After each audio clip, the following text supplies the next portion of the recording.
Hi friends, स्वागत है आप सबका आपके अपने यूट्यूब चैनल लिटरेचर जर्नी में। आज मैं आप सबके लिए विलियम शेक्सपियर, जो कि बहुत ही अच्छे हमारे ऑथर, प्लेराइट और एक्टर भी ये रहे हैं। इन्होंने जो प्ले अपने लिखे उन पे इन्होंने एक्टिंग भी की है। तो इन्हीं की एक सोनेट है, सोनेट नंबर 116, ठीक है, 116। तो उस सोनेट को हम डिस्कस करेंगे। ये सोनेट जो एलयू के बच्चे हैं जिनका फर्स्ट सेमेस्टर है बीए से, तो उन्हें ये पोएम पढ़नी है। Sonnet number 116 William Shakespeare true love के नाम से इस पोएम को दिया गया है, जिसकी फर्स्ट लाइन है let me not to the marriage of true minds. तो कुछ थोड़ा बहुत विलियम शेक्सपियर के बारे में जान लेते हैं, नेक्स्ट हम पोएम पे डिस्कस करेंगे। बर्थ इनका हुआ है 23 अप्रैल 1564 को स्टार्टफोर्ड अपॉन एवॉन इंग्लैंड में हुआ है। देखिए, ये जो बर्थ डेट यहाँ पर दी गई है एक्सपेक्टेड है, क्योंकि इनकी बर्थ डेट मिलती नहीं है, इनकी बैप्टाइज डेट मिलती है, मतलब नामकरण संस्कार की जो तिथि है वो मिलती है 26 अप्रैल 1564। और ऐसा माना गया है कि जन्म के तीसरे दिन जो है बैप्टाइज, जो नामकरण संस्कार होता तो उसी तरह उस तरह से अगर देखा जाए तो 23 अप्रैल 1564 को इनका जन्म फोर्ड अपॉन एवॉन में ही इनकी मृत्यु हुई थी। इनका जब जन्म हुआ था तो इनके पिताजी बहुत ही मतलब मध्यम परिवार के थे और ये बड़े गरीब थे। बड़े इन्होंने अपने जीवन में कष्ट सहे, इधर से उधर दौड़ भाग की अपनी जीविका चलाने के लिए। और इनकी शादी हुई थी एन हैथवे से, और इनके दो और भी बच्चे थे, ट्विंस थे दोनों। He wrote 37 plays and 154 sonnets and long poems. इन्होंने 37 प्लेज लिखे हैं। प्लेज में इन्होंने हिस्ट्री प्लेज लिखे हैं, ट्रेजेडीज़ लिखी हैं, और रिवेंज ट्रेजेडीज़ हैं, कॉमेडीज़ हैं, ट्रैगी कॉमेडीज़ हैं, बड़े अच्छे। और इनका जो सबसे इम्पोर्टेंट इनके प्लेज जो माने जाते हैं, जो एग्ज़ाम्स में पूछे जाते हैं, वो आपके हैं हकम, HOKM, मतलब हैमलेट, ओथेलो, किंग लियर और मैकबेथ। इनसे ज़्यादा क्वेश्चंस पूछे जाते हैं। लॉन्ग पोएम्स भी बहुत सी लिखी हैं इन्होंने, 3rd या 4th लॉन्ग पोएम इन्होंने लिखी हैं। हम स्टार्ट करते हैं इनकी पोएम को, क्योंकि हमें पोएम पर डिस्कस करना है। बड़ी ही प्यारी पोएम इन्होंने लिखी है। यह सोनेट नंबर 116 इनकी है। इस पोएम में ये लव के बारे में बताते हैं कि हमें किस तरह से लव करना चाहिए। जो हमारा आजकल का लव है वो क्या है, आजकल के लव में हम किस बात से लव करते हैं। क्या हम किसी की आत्मा या किसी का दिल देखकर प्रेम करते हैं। आजकल का जो हमारा लव है वो बॉडी स्ट्रक्चर से होता है, ठीक है। आजकल जो हम लव करते हैं, जो लव है आजकल का, वो कैसा है, सुंदरता को देखकर ही आजकल का लव है। बट शेक्सपियर सर ने इसके लिए बिल्कुल मना ही कर दिया है। बिल्कुल ये विपरीत पोएम है। Let me not to the marriage of true minds admit impediments. वो यहाँ पर कहते हैं कि दो जो सत्य प्रेम करने वाले हैं, जो वास्तविक प्रेम करने वाले हैं, तो उनकी शादी में जो है एडमिट इम्पेडिमेंट्स, उनका विवाह कंप्लीट होने के लिए, उनकी मैरिज कंप्लीट होने के लिए इम्पेडिमेंट्स होता है बाधाएं, रुकावट। एडमिट स्वीकार करनी पड़ती है उनको। जो वास्तविक प्रेम करते हैं उनमें बाधाएं तो आती हैं, और जिनका प्रेम क्या है, सिर्फ शो है, सिर्फ दिखावा है, उनमें तो कुछ करना ही नहीं। उन्हें जब शादी नहीं करनी तो उनको कुछ होता ही नहीं। बट अगर किसी को कोई वास्तविक प्रेम कर रहा है और उसे विवाह करना है, शादी करनी है, तो उसमें बाधाएं तो आती ही हैं। लव इज नॉट लव, यहाँ पे क्या करें, love is not love which altars when it alteration finds. यहाँ पर शेक्सपियर सर ये कहना चाह रहे हैं कि that's love is not love who change looks someone more beautiful. मतलब वह प्रेम नहीं है, विच अल्टर्स, जो बदल जाता है, वेनिट अल्टरेशन फाइंड्स, मतलब जब इसके बदलने का चांस मिलता है, जब इसे बदलने का मौका मिलता है। मीन्स आज आपका जो लवर है, जो आपका प्रेमी है, या जो आपका प्रेमिक, जो आपकी प्रेमिका है, उससे खूबसूरत, हैंडसम, रिच कोई आपको मिल जाता है, तो आप अपने पिछले प्रेम को भूल जाते हैं और उससे प्रेम करने लगते हैं। तो वो लव नहीं है, ठीक है, वैसा लव नहीं होता है। और bends with the remover to remove, और bends with the remover to remove. Remover यहाँ पर कौन है? रिमूवर यहाँ पर वो लोग हैं जो दो प्रेम करने वालों को उनको मिलने से रोकते हैं, उन्हें सताते हैं। तो वो रिमूवर जो हैं, वो जब बेंड करते हैं, उनके सामने जो झुक जाते हैं, रिमूव कर देते हैं, जो अपने प्रेम से पीछे हट जाते हैं, वो वास्तविक प्रेम नहीं है, ठीक है। तो इस स्टेंजा में वो इतना कहते हैं कि प्रेम क्या है और क्या प्रेम नहीं है। तो पहली लाइन में बताते हैं, let me not to the marriage of true minds admit impediments. जो वास्तविक प्रेमी हैं, उनको अपनी शादी करने के लिए उन्हें बाधाएं स्वीकार करनी पड़ती हैं, बट प्रेम वह प्रेम नहीं है जो कि उसे अट्रैक्शन मिला, मौका मिला और प्रेम बदल गया। आज इस लड़की से, कल उससे, परसों इससे खूबसूरत मिल गई तो उससे।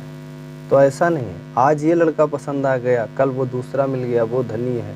तो ये प्रेम नहीं है, और ना ही वो प्रेम है जो कि bends with the remover to remove, जो कि बदल जाता है किसके साथ में?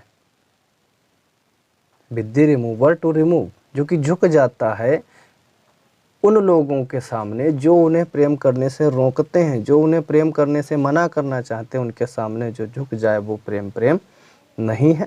ये आपकी देखिए 4 लाइनें हो गई हैं। और ये जो 116 नंबर जो सोनेट है, तो शेक्सपियर सोनेट का वीडियो मैंने डाल दिया है, डिस्क्रिप्शन में आप लोगों को मिल जाएगा, उसमें आप देख लीजिए कि सोनेट में क्या क्या होता है, कैसे होती है। वैसे हम बताए दे रहे हैं, शेक्सपियरियन सोनेट में 3 क्वार्टेंस होते हैं और 1 कपलेट होती है। क्वार्टेंस मीन्स 4 लाइन का 1, ठीक है। तो 4 × 3 12 हो गए, और 2 लाइन की आपकी एक प्यारी सी कपलेट देते हैं, तो आपकी हो गई total 14। Next stanza, next passage देखते हैं। नेक्स्ट पैसेज में क्या दिया है? ओ नो, अरे नहीं, it is an ever fixed mark. यह क्या है? यह एक फिक्स्ड मार्क है। जो वास्तव प्रेम है, जो कि सच्चा प्रेम है, वो फिक्स्ड मार्क होता है, वो कभी डिग नहीं सकता है, वो अडिग होता है। That looks on Tempest and never second. जो प्रेम, जो सच्चा प्रेम होता है, दैट लुक्स, वह, ऑन टेम्पेस्ट, तूफानों को देखकर, जो सच्चा प्रेम होता है वो तूफानों को देखता है, एंड इज नेवर सेकेंड, और कभी भी अडिग, हिलता नहीं है, वो कभी भी हिलता नहीं है, सदैव अडिग खड़ा रहता है। It is the star to every wandering bark. यह एक ध्रुव तारे की भांति है, जो आसमान में कितना भी तूफान आए, बट वो वहीं पर लटकता रहता है, बिल्कुल भी हिलता नहीं है। या यहाँ पे दूसरी और मीनिंग हो सकती है कि it is the star to every wandering bark. जहाज में जो एक तारा हमारे पास में होता है, एक हमारे पास में कंपास टाइप का, एक चुंबक टाइप की होती है, जो हमें समुद्र में ये बताती है कि हमें किस दिशा में जाना है। तो एवरी बांड मतलब हर भटके हुए को जिस तरह से वो चुंबक रास्ता दिखाती है, तो हमारा प्रेम बिल्कुल उसी तरह से अडिग होना चाहिए, ठीक है। वो कभी रास्ता गलत नहीं बताती है, कभी वो हिलती डुलती नहीं है, अडिग रहती है, बिल्कुल सेम इसी तरह से हमारे प्रेम को जो है अडिग होना चाहिए। Whose worth unknown, whose worth, जिसका मूल्य क्या है? अननोन है, कोई जान नहीं सकता है। सच्चे प्रेम का मूल्य कोई नहीं जान सकता है, अननोन है सच्चे प्रेम का मूल्य। Although his height be taken, और सच्चा जो प्रेम नहीं कर सकता है, जो सच्चा वास्तविक प्रेम है, उसकी ऊंचाइयों को कोई माप नहीं सकता है।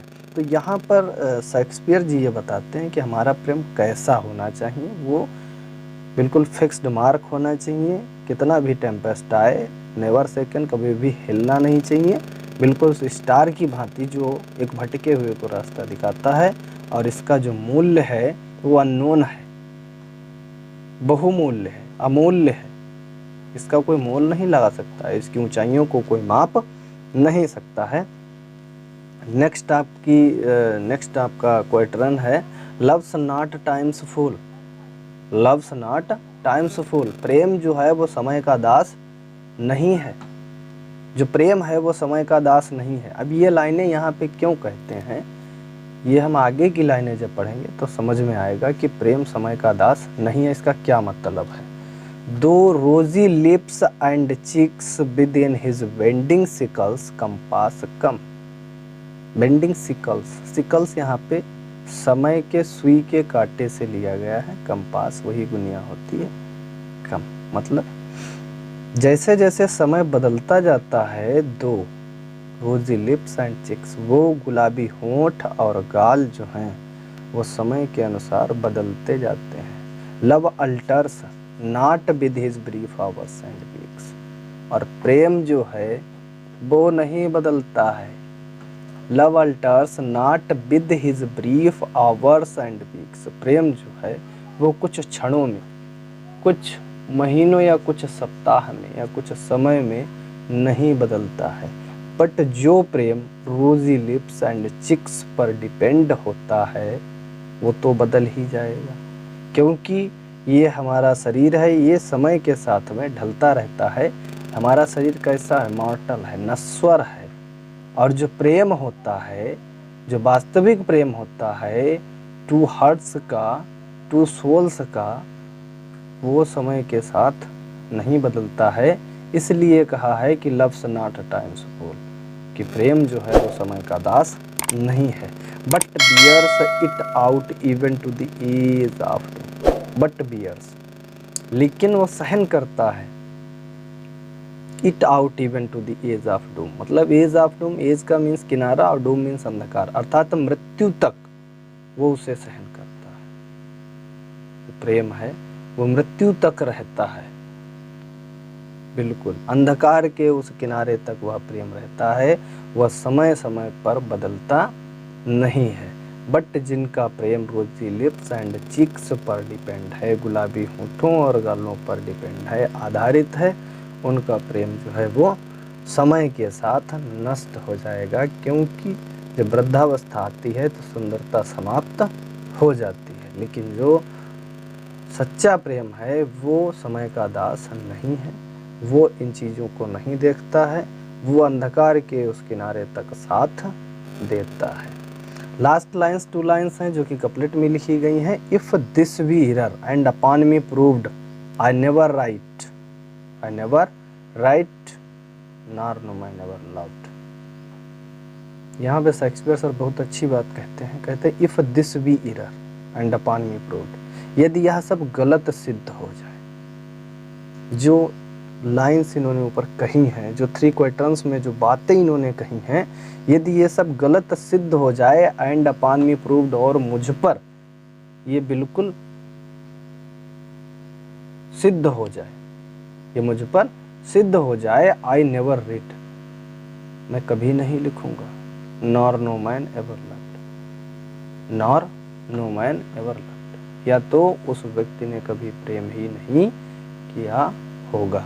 मतलब इन लाइनों में शेक्सपियर सर ये प्रेम की जो परिभाषा देते हैं वो यहाँ पे ये बता रहे हैं कि इफ दिस बी एरर, यदि यह गलत है, एंड अपॉन मी प्रूव्ड, और मुझ पे सिद्ध हो जाए, आई नेवर रीड, मैं कभी नहीं लिखूंगा, nor no man ever loved, या तो उस व्यक्ति ने कभी प्रेम ही नहीं किया होगा, या तो उस व्यक्ति ने कभी वास्तविक प्रेम ही नहीं किया होगा।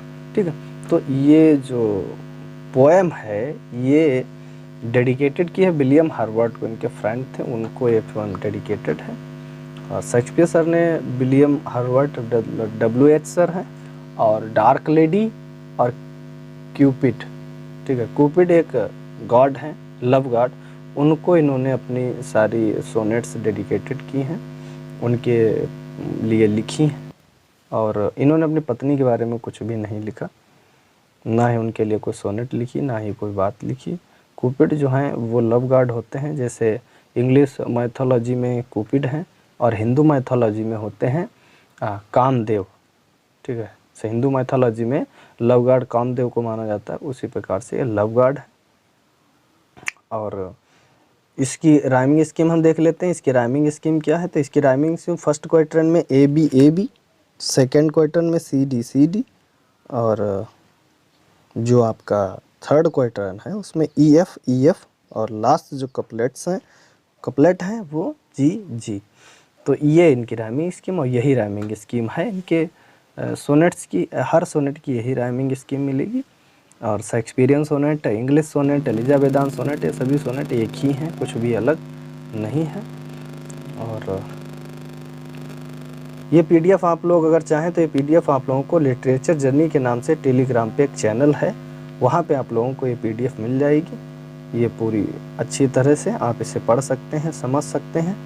और हाँ, वीडियो को ज़्यादा से ज़्यादा शेयर करें प्लीज़। जिनको ज़रूरत है वो देखेंगे, समझेंगे, कुछ उन्हें अच्छा लगेगा, वो भी आगे शेयर करेंगे। ज़्यादा से ज़्यादा शेयर करें, थोड़ी सपोर्ट करें। यदि आप सपोर्ट करेंगे तो मैं और भी बेहतर तरीके से, अच्छी तरीके से अच्छा कंटेंट ला सकूँगा। Thanks for watching.